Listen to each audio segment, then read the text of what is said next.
The risk for us wasn't that we were putting our own personal money in, but in doing so, we started to hire and get office space. We did it a little too quick, and we had to sort of shut it down. That was the biggest mistake ever. I think the thing that we learned out of it was, I know for myself, I didn't respect cash the way that I respect cash now.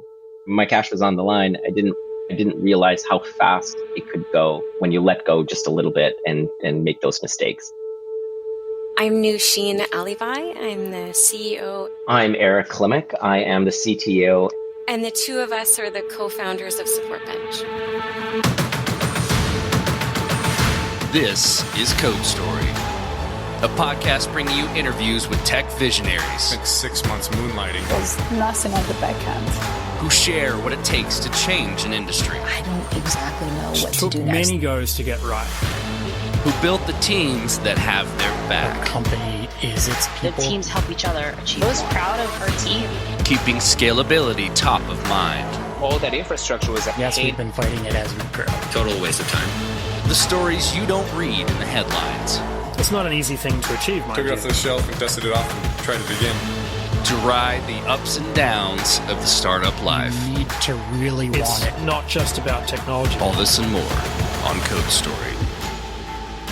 I'm your host, Noah Labhart, and today how Nooshin Alibhai and Erik Klimuk is taking customer support to new heights for the enterprise. This episode is supported by Terso. Terso is the open-source Edge database from the creators of libSQL. Do you put your edge computing close to your users? You should put your data there too. Terso makes this easy utilizing the developer experience of SQLite. Access a free starter plan at terso.tech/codestory. Terso, welcome to the data edge. This episode is brought to you by our friends at MemberStack. MemberStack is the fastest way for you to launch a beautiful Webflow MVP with robust authentication and smooth payments integration. Join companies like Slack and American Airlines in serving millions of members every single day. Get started for free by visiting memberstack.com/codestory. Nooshin Alibhai has a background in sales, event planning, and entrepreneurship. Outside of her professional life, she enjoys Latin dancing, which is actually where she met her co-founder, Erik. Erik Klimuk has also been in entrepreneurial roles throughout his life. Eventually, he dove into enterprise customer support, which led him to his current venture today. He attributes his love for salsa-dancing as a major part of his professional successes. Both Nooshin and Erik enjoy spending time with family and friends to help decompress from the startup life. Erik spent many years in customer support and found it incredibly difficult to deploy a new platform into his support group. He set out and built a toolset for the company he was at to use, and it went viral. When he figured out nothing existed in the market like these tools, he decided to build something for the world. This is the creation story of Support Bench. So Support Bench is a premium customer support software for B2B enterprise. And I know that that's a mouthful. To give you context, if you're familiar with Zendesk, a lot of companies, when they're starting up, even if they expand to, say, 10, 20, 30, 50 million ARR, they can comfortably live with Zendesk. But at a certain point, you start to grow as a tech company, and it's challenging for you to scale. Your workflow and your support department becomes more complex, and you're needing a lot more feature sets. And there just isn't anything adequate at that size and scale on the market. Most support systems are like Zendesk, where they're great for high volume, simple, quick communication, but can't do much beyond that. And as soon as your company increases in size and complexity, you're sort of bringing on another tool and another tool. And before you know it, these incredible support engineers are sort of have this volume of tool sets on their desk, and it becomes really overwhelming. You lose insight into your customers and oversight into the department. So we built Support Bench to solve for all of it. So these incredible support engineers have everything in one platform that's fully integrated, communicates well, and the reason I think it's such a phenomenal platform is because it was built by a frontline support engineer, which is Erik. He built it to solve all of these enterprise problems. So you have the person with the pain point building this incredible solution. So I started going and working through enterprise support from Autonomy, HP, and then eventually ended up at Sophos, which is at the time was not a large company at all. It was a super hyper growth company, and I worked my way up, worked in every single part of support. Eventually, I got tasked with the job of trying to be able to get a new platform in there. It was such a difficult experience to be able to get something in there because there was nothing that could manage that kind of growth and complexity.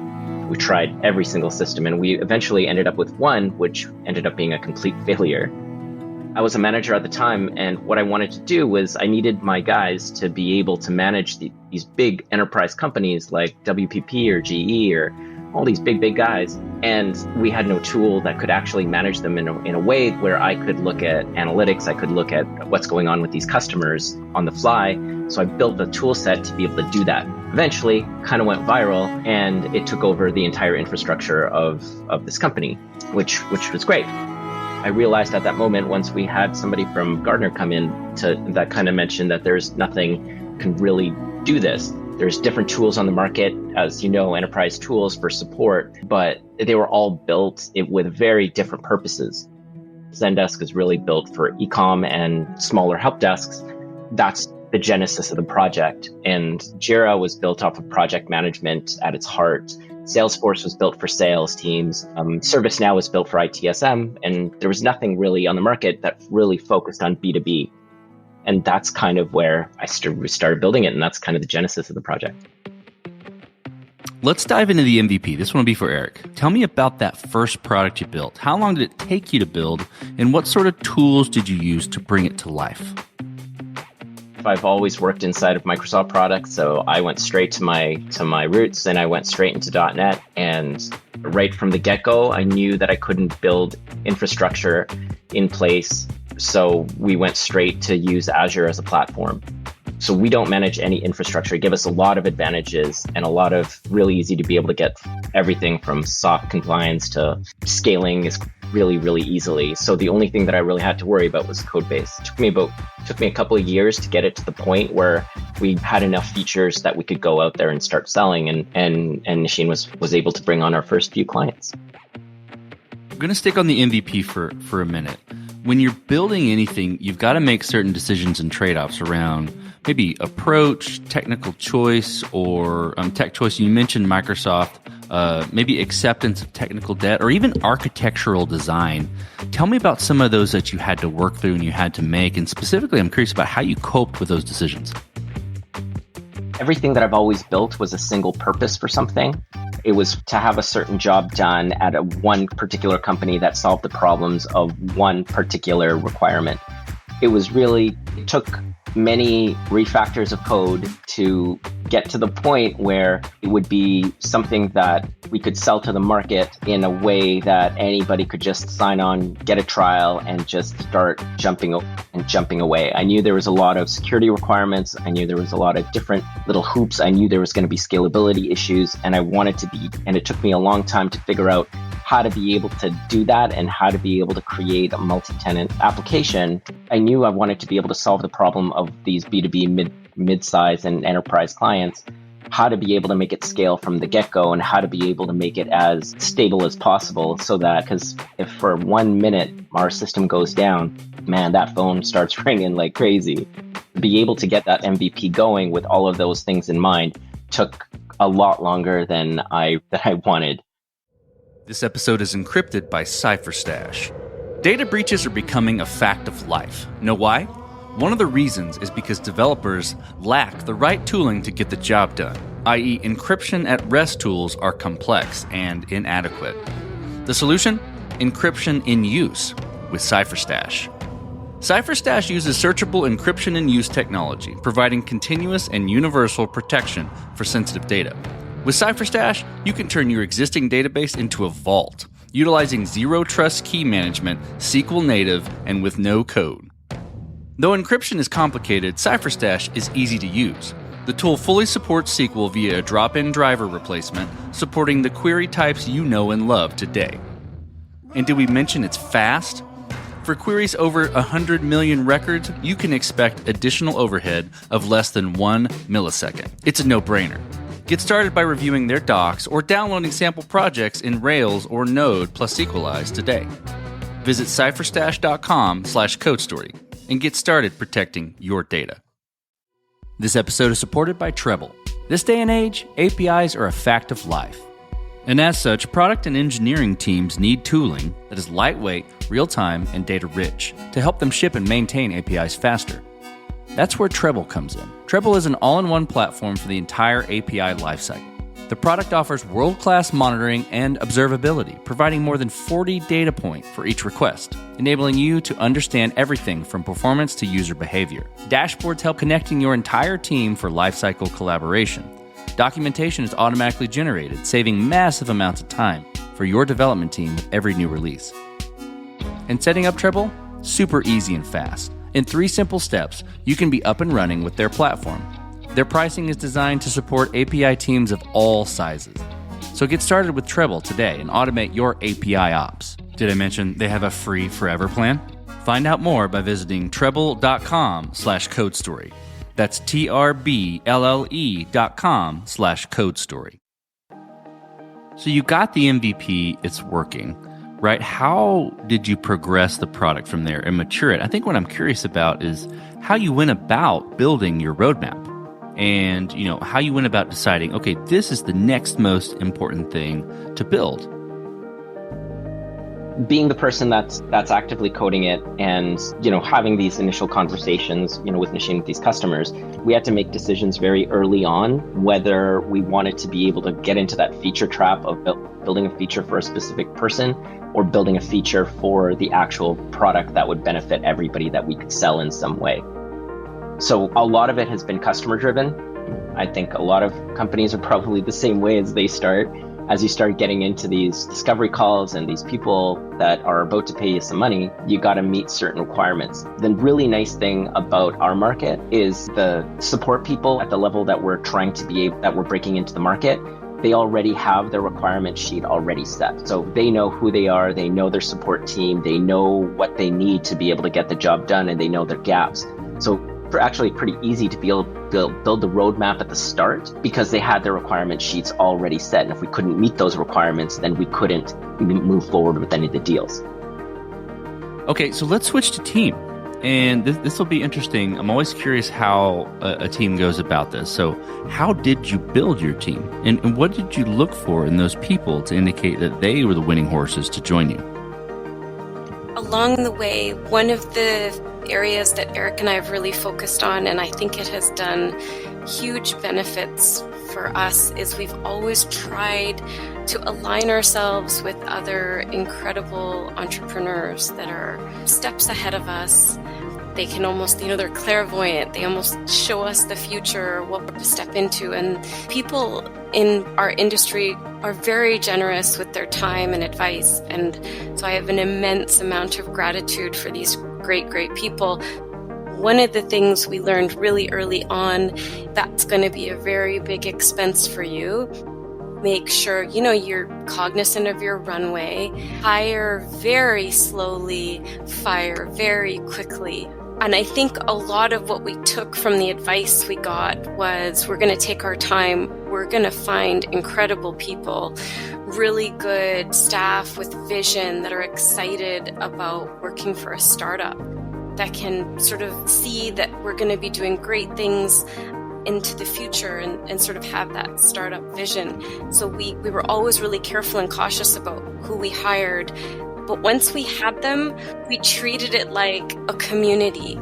Eric and I are very cognizant of, we work for our staff. We create a really good, healthy environment. We try and keep communication channels open. We try and facilitate whatever they need, increase the joy of their job and make sure, their mental health isn't suffering. So we had like extra meetings during COVID to make sure everyone was doing well, if they needed extra time off, if they needed more time with family. And I think we've always tried to be that way. So when we've hit bumps along the road, we've had very patient staff that's been very engaged in the company. And I think happy people just produce really, really good work. And we want to continue many years from now with these same wonderful people and sort of grow with them. To be able to find people when you're taking your time, find people that not only kind of buy into the vision, but understand your market and the product that you're going to be selling, especially the product. I didn't realize support to me is like, it's second nature, but I didn't realize hiring both dev and support people to be able to help on the tech side, that unless they understood the support side of things, then the product that they would produce on either development within the product, they didn't get it. There was a big disconnect. And that's why all of our developers and all of our support people all have really strong experience or have lived inside of support or have done frontline enterprise support already. This episode is supported by Terso. Terso is the open source edge database from the creators of libSQL, the popular fork of SQLite. If you put your edge computing close to your users, like with Netlify or Vercel edge functions or Cloudflare workers, you should put your data there too, in order to maximize performance gains at the edge. Terso makes it easy. With a developer experience of SQLite in a distributed database, you can replicate much closer to your users than traditional database offerings in the cloud. Terso's lightweight, easy to use, and free to get started. The team at Terso is offering a generous starter plan specifically for CodeStory listeners. Head over to terso.tech/CodeStory and get started today. That's TURSO.tech/CodeStory. Terso, welcome to the Data Edge. This episode was automatically optimized by Cast. If you run cloud-native software on AWS, Google Cloud, or Azure, you know how out of hand the bill can get. This uncertainty hurts your business, but you can solve it with Cast AI. Cast AI automates cloud cost, performance, and security management for hundreds of companies of all sizes. The platform's customers begin saving immediately and cut an average of over 60%. So before you go and sign a multi-year contract with a cloud provider or lay people off, check out what Cast AI can do for you. To get you saving even faster, Cast AI is offering a free cloud cost audit with a personal consultation.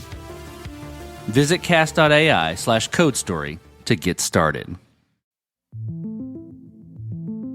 Let's flip to scalability then.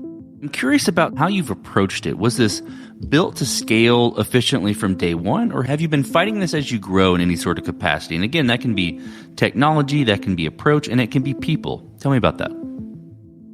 So on the product itself, really, because I came from the enterprise, I knew the requirements of what these enterprise systems need in order for it to function properly, and how to be able to make it as autonomous as possible, so that if something were to fail, you'd be able to see it and resolve it as quickly as possible. I kind of already foresaw the problems before they happened, and I built it to be able to ensure that it could scale appropriately. With that said, it doesn't mean that we didn't have a lot of bumps when the scalability issues started happening on the infrastructure side, because there are so many different cogs that could fail, that did fail, and that it took a little while to be able to get the stability and knowing comfortably that we can just flip the switch and just turn the dial a little bit up, and we can continue pushing forward with the platform with ease. So I'm really proud about that fact that we've kind of solved those problems for now, but I'm sure there will hit another scalability problem in future. But right now we're in a good place on the infrastructure side. The other thing about scalability is not just the infrastructure, it's the product roadmap itself as well. We started going down the path of building features to be able to get customers rather than putting features that our entire customers could benefit from.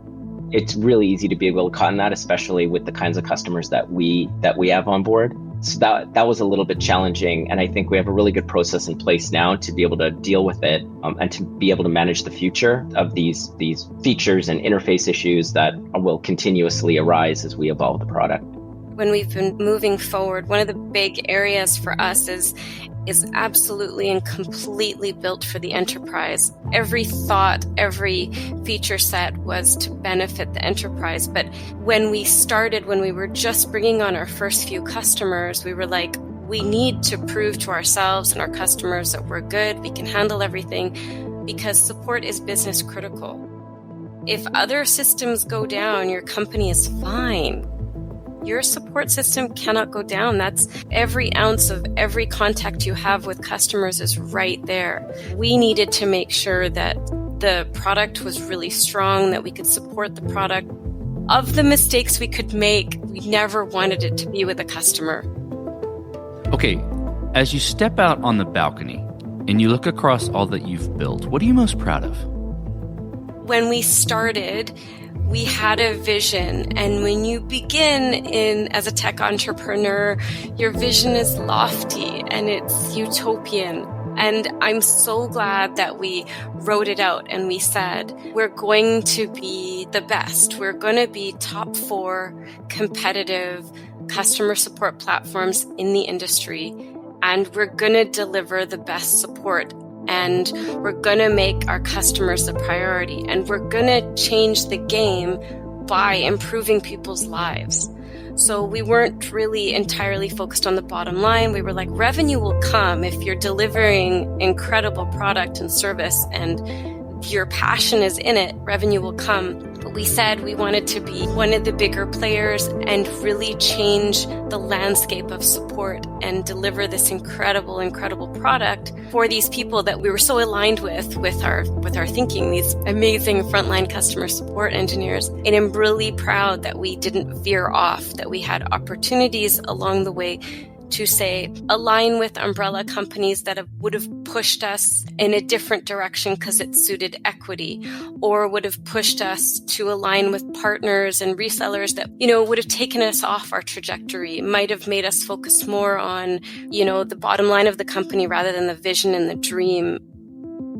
I'm just really proud that customers actually love the product. At the start, you have this, like Nooshin was saying, this utopian kind of idea of everything that what you're going to be building. And to be able to get that first customer, I think was the proudest thing I've ever done. To be able to get an actual customer that'll paying you money and that are solving real problems for their organization and their team, that is helping their other customers to be able to do great things and to be able to, keep their customers and reduce churn and do all that other good stuff. And then not only do that, but then repeat it, which was also a challenge. I'm really proud that we were able to do that as well. Let's flip the script a little bit, and maybe you two can tag team on this one. Tell me about a mistake you made and how you and your team responded to it. In our enthusiasm, when Eric and I decided we're going all in, this is incredible, we both sold property to invest more money and bootstrap Support Bench. At the time, it was challenging for us to get funding because it was a really competitive space. Our competitors are billion-dollar companies, and Zendesk is very beloved, as it should be, but we were competing sort of in another area, so a little bit challenging for us to get funding. The risk for us wasn't that we were putting our own personal money in, but in doing so, we started to hire and get office space. We did it a little too quick, and we had to sort of shut it down. We had to let some really great people go. It was such an emotional time for Eric and I, as we were excited, we were moving forward, and we did things sooner than we should have and sort of didn't cross our T's and dot our I's. Thankfully, things ended up going well. We were able to pivot, and we were able to rehire everybody that we let go of, which was incredible because they're still with us. But that was a big mistake that we made. Thankfully, we were able to correct it and sort of sing about it now. That was the biggest mistake ever. I think the thing that we learned out of it was the mistake was, I know for myself, I didn't respect cash the way that I respect cash now. My cash was on the line. I didn't realize how fast it could go when you let go just a little bit and make those mistakes. You can fix mistakes in product, but you can't fix mistakes in capital. So what does the future look like for Support Bench, the product, and for your team? The dream is always to be in the top four. We want to be that premium customer support platform for growing and teams that are professionalizing support. That's our sweet spot, and we are going to lean into that. We're going to be making investments in solving the problems that these kinds of companies are having. There's a lot of things that people are doing with, ChatGPT and using AI to be able to solve problems, but there's a lot of really innovative ways that B2B companies can use it, such how we're doing it inside of our product. Just some examples are CSAT prediction or auto summarizations of problem solution, auto knowledge-based creations of different problems to be able to make KCS a lot easier. Like, there's so many awesome problems to be able to solve with these tools that are here. So I'm really excited. The future last year looked very different than the future this year. So I'm really excited about what we're going to be able to do and what we're going to be able to accomplish. Okay, let's switch to you individually. Who influences the way that you work? You name a person or many persons or something you look up to, and why? The first part of my answer is a we answer, only because Eric and I mentioned earlier, have these two incredible mothers. And Noah, you work with so many tech entrepreneurs, and we're all like a different group of people. What we do is so different. And when you are a co-founder in a company, you've got your hands in everything, every part of a company from start to finish.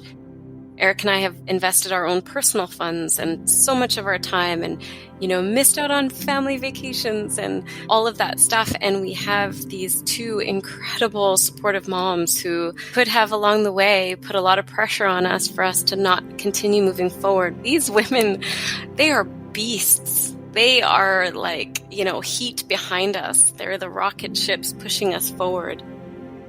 They're both immigrant moms from other countries that you'd think they'd be very risk averse, and quite the opposite. They're like, we facilitated a beautiful life for you. And if you want to reach the stars, we're here to lift you. That's been so big. Me personally, I'm very lucky that one of the investors that we have is a venture-backed fund that invests in female entrepreneurs. And if you go to these tech events, Noah, it is an ocean of dudes, and the women are so few and far between. And then women of color are even, goodness, like little unicorns in the room. So the fact that I get to speak to really incredible, strong, capable, intelligent, awesome female entrepreneurs through this portfolio venture fund, I'm so grateful for, because some of my challenges are different from Eric and some of his are different from mine. And sometimes all we have to work with is male entrepreneurs giving us also incredible advice. But on the occasion that I get to talk to a woman entrepreneur that steps ahead of me, that's incredibly successful, the insight and oversight is just amazing. So I'm very grateful, and they're very big motivators for me. For me, easily my mom. I think she taught me everything. She taught me my work ethic. She's 80 years old and she's still cleaning houses 8 hours a day to be able to have her own money and to be able to go, and supports her entire family back in Mexico. I think whenever I think about being lazy, or I think about, not doing it, I look at that, and I think what she taught me was the ability to be able to enjoy work and know that it's the path. It's really how freedom is made. Have your own money and how to have your own ability to be able to do it. So I think big influence in my life. We're going to move on to the last question then. So you're getting on a plane and you're sitting next to a young entrepreneur who's built the next big thing. They're jazzed about it. They can't wait to show it off to the world. Can't wait to show it off to you right there on the plane. What advice do you give that person, having gone down this road a bit? Think long and hard before you actually decide to do it, because it is a brutal journey. It's extremely stressful to be able to get this done. So think long and hard if this is really what you want to do. And if you do decide to do it, then really just go all in and make it happen. You're going to fail a million times and you're going to win one, and then you're going to fail another million, and then you're going to win one. So be cautious of, you go all in, but make sure you keep that cash on hand, and you make sure that you talk to the right people, align yourselves with the right people. There's a lot of sharks out there when you're first building a product about promising you the world, and from go-to-market advisors to, salespeople. So be very wary about people, but just if you're going to do it and you're convinced about doing it, just hold your cash, make sure you do things methodically from start to finish, and don't just jump without actually having a solid plan to be able to go to market on whatever product that you have. I would say get very happy, comfortable with a ton of rejection. Just be like, I love it. I love the rejections. I can handle 8 to 10 rejections today. One thing's going to go right. And I'm totally comfortable with that. And yeah, I would say, not to be morbid, but if you are comfortable in a job where you work for someone else and you can come home and just relax and not think about anything, that's a great life. If you want to be thinking about your company all the time, the work that you're doing and where you're going to go from here, then yeah, running your own company is the way to go. Earlier I mentioned, if you are starting this up, aligning yourself with wonderful people, incredible, but also being humble and open enough to take all of that advice in. No matter what you know in this industry, each day you come across something you've never seen before, never experienced before, don't know how you're going to move forward. Things are changing so rapidly. You have to pivot so quick. So you really want to be open and humble to receiving that advice and guidance from those that have gone before you. And then lastly, go with your gut too. You've taken all the advice, you've taken all the input. Sometimes you just know. You have to trust yourself that you know how to make that next step forward. Well, thank you both for being on the show today. Thank you for telling the creation story of Support Bench. Thank you. Thank you so much for having us, Noah. This is really fun. And this concludes another chapter of Code Story. Code Story is hosted and produced by Noah Labhart. Be sure to subscribe on Apple Podcasts, Spotify, or the podcasting app of your choice. And when you get a chance, leave us a review. Both things help us out tremendously. And thanks again for listening.